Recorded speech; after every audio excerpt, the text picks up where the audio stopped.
There's a shipping lane at the center of the world, and for 100 years, it has been a bottleneck.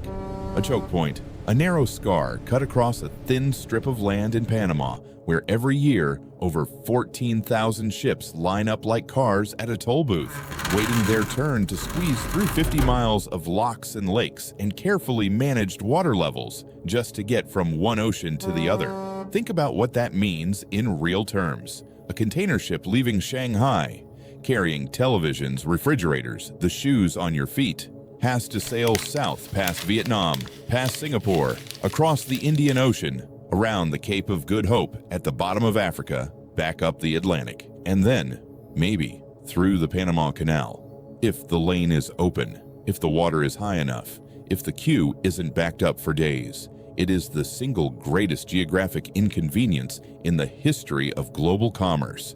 And in the 1950s, at the height of the Cold War, when speed was survival and every shipping delay was a strategic vulnerability, someone in a classified conference room in Washington, D.C. looked at a map of Central America, leaned back in their chair, and said, "What if you didn't dig a canal? What if you just vaporized it?"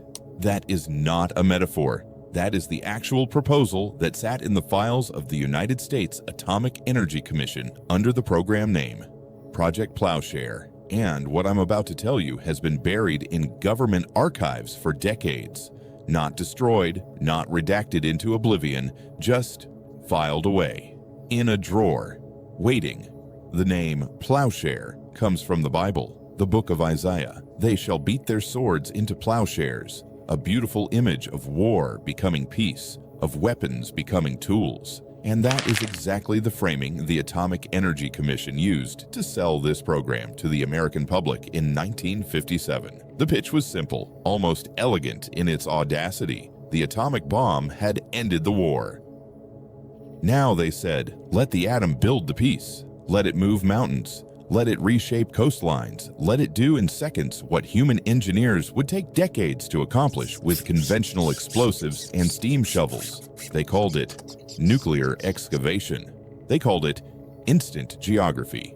And with a straight face, in published government literature, they called the hydrogen bomb the atomic shovel. I need you to sit with that for a moment, because the people saying this were not fringe scientists. They were not science fiction writers. They were PhDs and generals and senators and the men who built the bomb in the first place. Edward Teller, the father of the hydrogen bomb himself, was one of Plowshare's most enthusiastic advocates. He genuinely believed that nuclear weapons were the future of civil engineering. They told the public the fallout would be manageable. They said the contamination would stay localized. They used phrases like acceptable dispersal patterns and residual radiation within tolerable limits. One government document, and I have read this document, suggested that citizens near test sites simply keep their windows closed, that they wash down their cars, that they leave their laundry indoors. They told us on the fallout would stay in the drapes.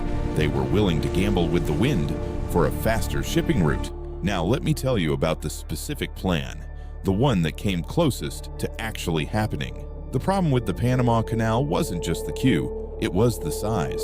By the 1950s, the United States Navy was building aircraft carriers and submarines that were too wide, too deep to fit through the existing canal. A Nimitz-class carrier, the floating fortress that projects American power across the Pacific, cannot pass through Panama. It has to go around, and in wartime, around is a death sentence. So the Pentagon needed a new canal, a sea-level canal. No locks, no water management, no 50-mile crawl through a man-made channel. Just ocean on one side, ocean on the other, and open water all the way through. And they looked at the map, and they identified two routes. The first was through Nicaragua, a diagonal slash across the narrowest part of Central America, cutting through jungle and volcanic highlands. Approximately 170 miles of terrain that would need to be, in the government's own language, excavated. The second route was the Darien Gap, that brutal roadless jungle on the border of Panama and Colombia, where the Pan American Highway simply stops. where the land buckles into mountain ridges and rainforests so dense that even today, no road has ever successfully crossed it, where indigenous communities have lived for thousands of years in near total isolation from the modern world. The plan was to put a nuclear device every few miles along the entire length of the proposed route. Not one, not 10, over 300 nuclear devices detonated in sequence, a chain of mushroom clouds stretching from coast to coast. The mountains would have been turned to glass. The Darien jungle vaporized, not cleared, not relocated, converted into radioactive vapor and superheated plasma, and then a trench, a glowing, smoking radioactive trench, 200 feet deep and 1,000 feet wide, carved by the most destructive force in human history. Because someone needed to move a cargo ship faster, they ran the numbers. They modeled the yield requirements. The devices they proposed ranged from 100 kilotons to over 1 megaton each. For reference, the bomb dropped on Hiroshima was 15 kilotons. They were proposing to detonate weapons 7 times the size of Hiroshima, over 300 times, in a single line through one of the most biodiverse regions on the planet. And the fallout map, the predicted contamination zone.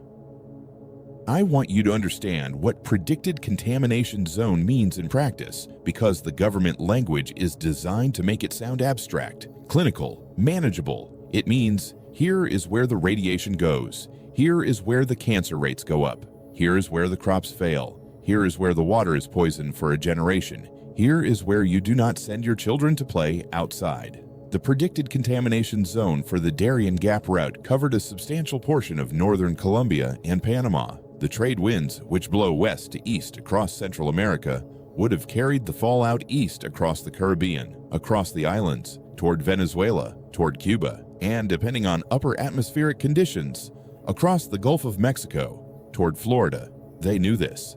There are internal memos, declassified, you can read them, where government scientists discuss the radiation drift models, where they acknowledge that population centers would be exposed, where they use the phrase radiological consequences to third-party nations in the same bureaucratic tone you'd use to discuss a zoning dispute. They didn't care, or more precisely, they had decided that the strategic advantage was worth the cost, and they had decided that without asking the people who would pay that cost. The Kuna people of the Darien, the farmers of northern Colombia, the fishermen of the Caribbean islands. No one asked them, no one told them. They were simply variables in a yield equation. There is a specific sub-project under Plowshare called Project Carryall. This was the proposal to use nuclear devices to blast a highway and railway pass through the Bristol Mountains in California, essentially a proof of concept, a demonstration that nuclear excavation worked before deploying it in Central America. 22 nuclear devices, 1 highway. The proposal was submitted to the California Division of Highways in 1963. The governor received the proposal. Read that again, slowly. A sitting governor of an American state received a formal proposal to detonate 22 nuclear bombs in his state, and the conversation got far enough along that it had a budget. So why did it stop?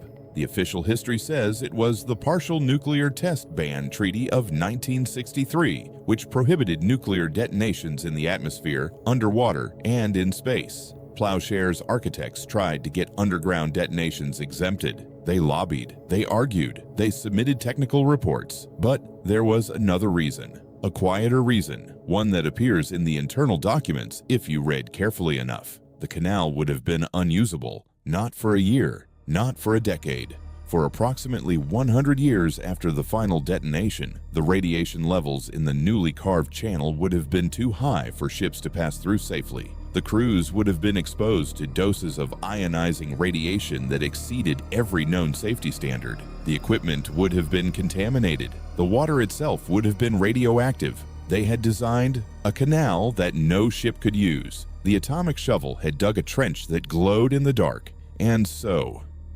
quietly, without announcement, without accountability, Project Plowshare was defunded. The carryall proposal was shelved. The Darien Gap remained intact. The Kuna people continued to live in the jungle without knowing how close they had come to ceasing to exist.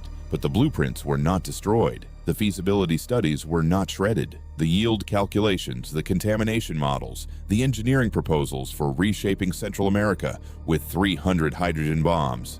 They filed it all away in a drawer with a label.